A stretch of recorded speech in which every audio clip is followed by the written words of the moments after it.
Hey nurses! Have you been trying to make sense of AHPRA's new registration pathways? You may have heard about Pathway 1 and 2, and it was announced ahead of implementation in April 2025. You'll know that it was promoted as the long-awaited fast track for internationally qualified nurses. The Health Minister said if you have proven yourself as competent in a comparable country and you've had at least 1,800 hours of post-registration practice, you'd be able to register here in Australia without facing additional exams. Sounded straightforward, right? But here's the reality. Pathway 2 is not functioning the way that it was promised.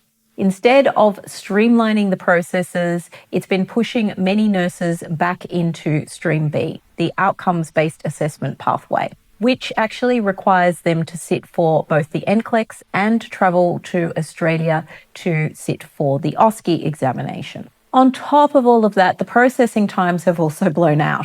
We're now seeing a minimum of 12 weeks before a file can actually be allocated to a case officer at AHPRA. And for those diverted to the OBA pathway, the journey may take a little longer and it's going to be more costly. It's obviously a lot more stressful because they're going to need to prepare for an examination to Australia. It's not exactly what was anticipated.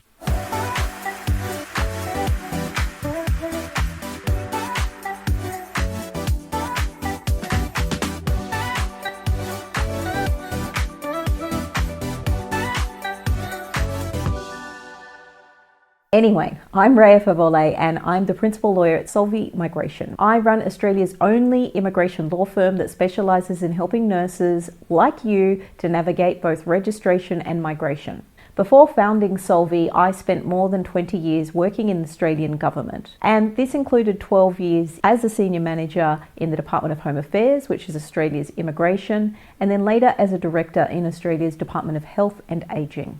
On today's podcast of Making Australian Migration Easy, I'm going to give you the facts, not just headlines, not hype. So you'll be able to remain informed about the progress that is happening with the implementation, and you'll be able to make decisions about your own migration and registration with a little more confidence, hopefully.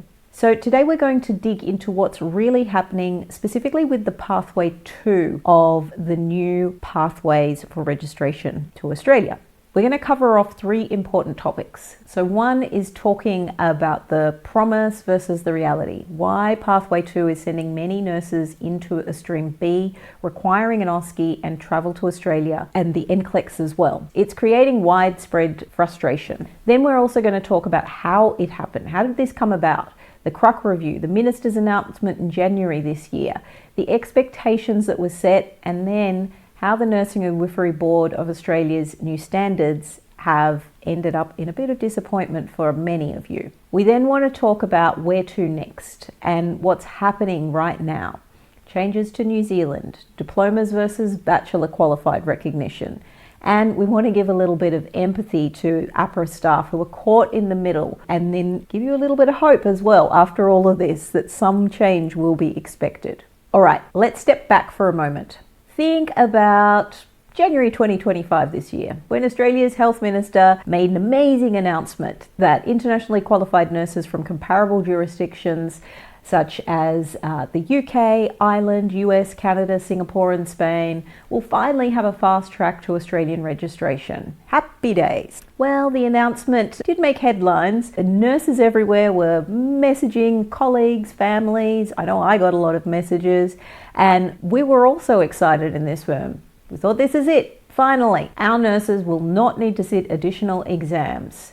You'll be recognised for the work that you've already done in a comparable country. And I imagine that you all started picturing a timeline, a shorter timeline. If the new pathway goes live by April, maybe by the middle of the year you'll be registered, and then even before Christmas you'll be enjoying Australia. Well, then April has come and gone and the new pathways are open, but instead of a smooth process, you're finding it's a little more confusing. And nurses who look eligible for Pathway 2, many of which are being told you must complete the NCLEX and the OSCE in Australia. Files are sitting untouched for 12 weeks before anyone even looks at them. And your colleagues with almost identical qualifications seem to get very different outcomes. That hope that you felt in January starts to fade. I get it.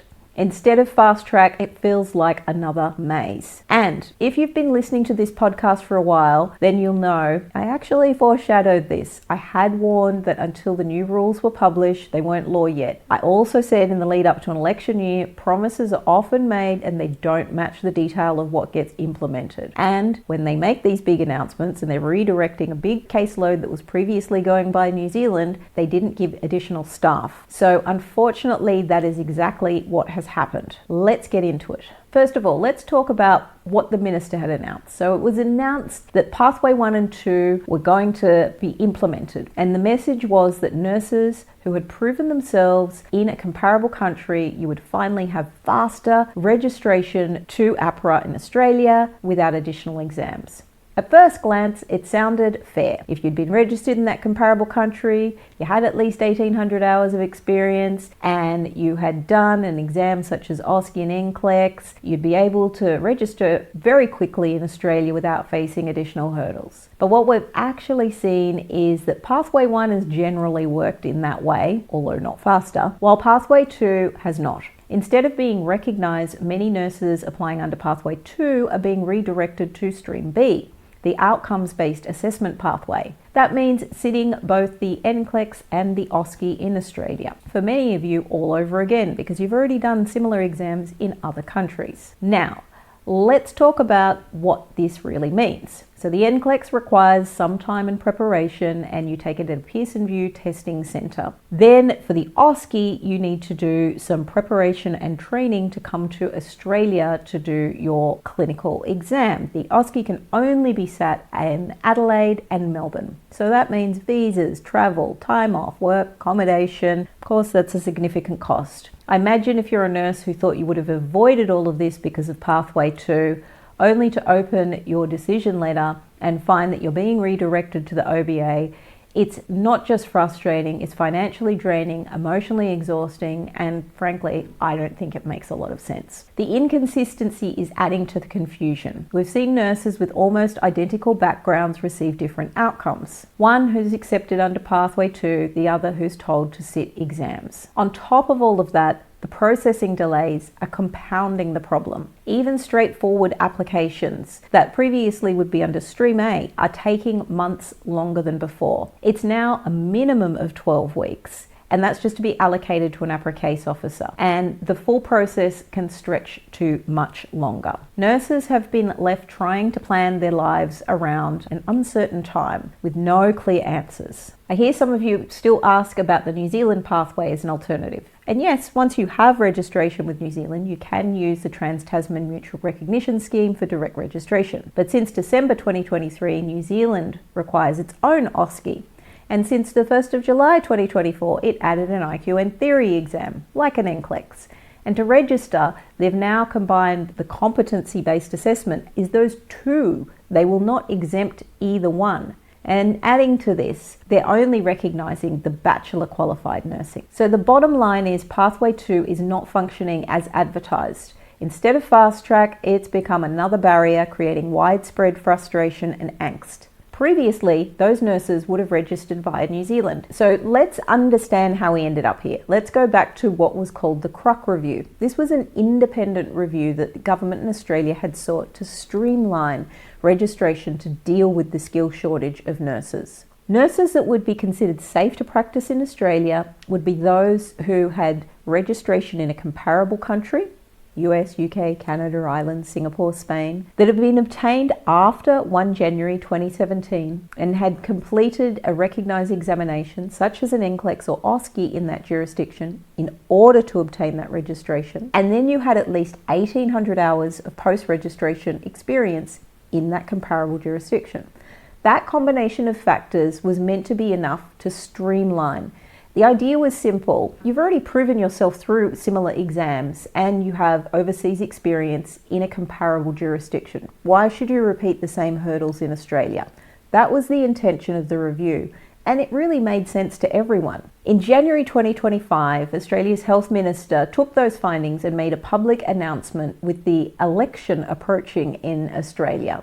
He framed it as a major reform and fast track for nurses who had proven themselves in comparable jurisdictions. The promise was simple and powerful, but when the Nursing Midwifery Board of Australia standard was published in April 2025, there was an added requirement that hadn't been foreshadowed, that your qualification itself must have been completed after 1 January 2017. This is where the confusion has come from. The Kruk review focused on registration and exams and practice hours in a comparable jurisdiction, as did the Minister's announcement. And in fact, I had written to the Minister's office and got a response from the department that aligns exactly with this. There was no qualification date that was inserted. Then the standard I was pointed to also has very ambiguous wording, as does their flowchart. So now what they're saying is you need to have that qualification after 1 January 2017 for Pathway 2. Doesn't really make much sense. They've said it's because curriculums had been updated around this, but they can't really draw a line in the sand and say that every single curriculum from every single country was updated in 2017.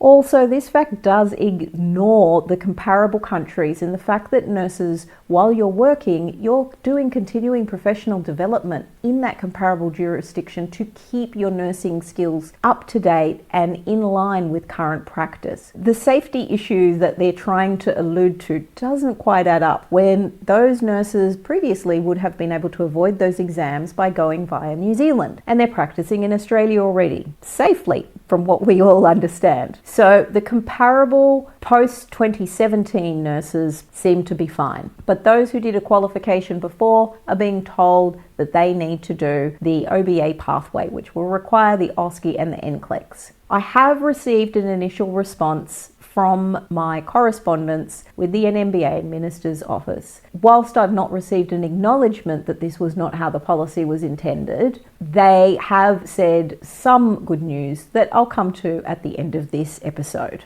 The wording is very ambiguous. I will say that flat out as a lawyer. The way that you interpret law is by the letter of the law, and the letter of the law actually says the opposite of what they're implementing. But let's leave that for now and hope for some more clarity moving forward for everyone. So what we've been left with is a bit of a mismatch just at the moment. But this happens when you're implementing new rules. The intention of the Kruk review, obviously streamline, fast track for comparably qualified nurses. The promise of the Minister's announcement of fast track.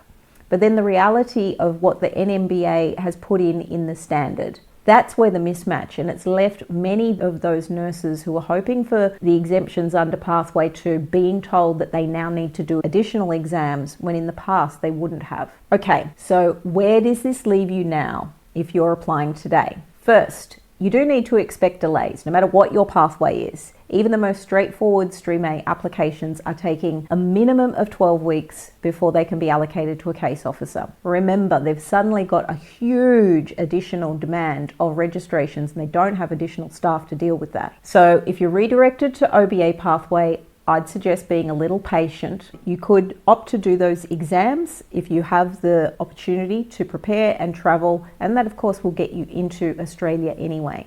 Or if you're already here to do that. Remember that the New Zealand pathway is not easier anymore. You will need to pass their competency-based assessments since 1 July 2024. They're not going to give any exemptions for other OSCEs or other NCLEX that you have completed. They're now saying that that whole entire requirement is their competency-based assessment.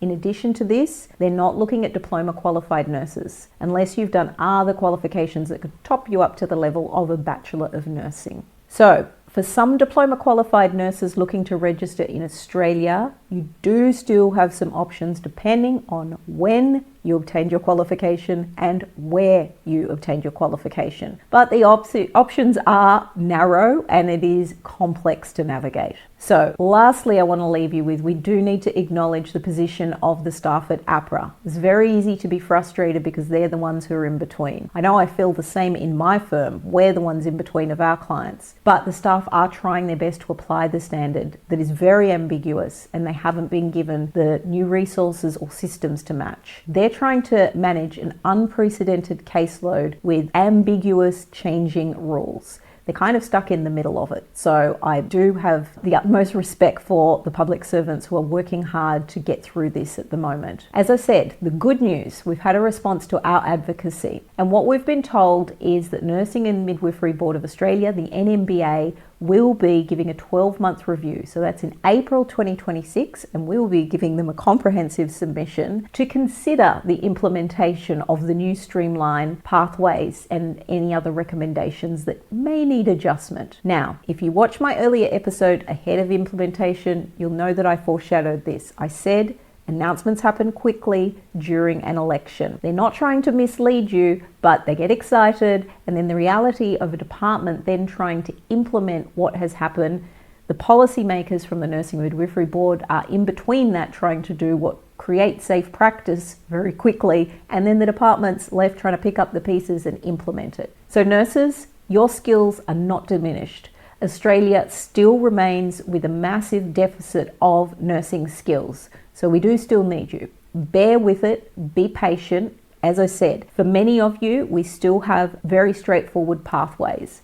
For the others who may need additional exams, you have the option to do that, or be patient, as I do foreshadow that there should be some more streamlining and changes. Now, despite the fact that it has not been fast-tracked, remember, all good things come to those who wait. We've gone over that. We also talked a bit about the review and what that led to this. So there's good intention behind this, and I do believe that it will happen. But as I said, they do not happen smoothly when you try and implement policy in a rushed manner.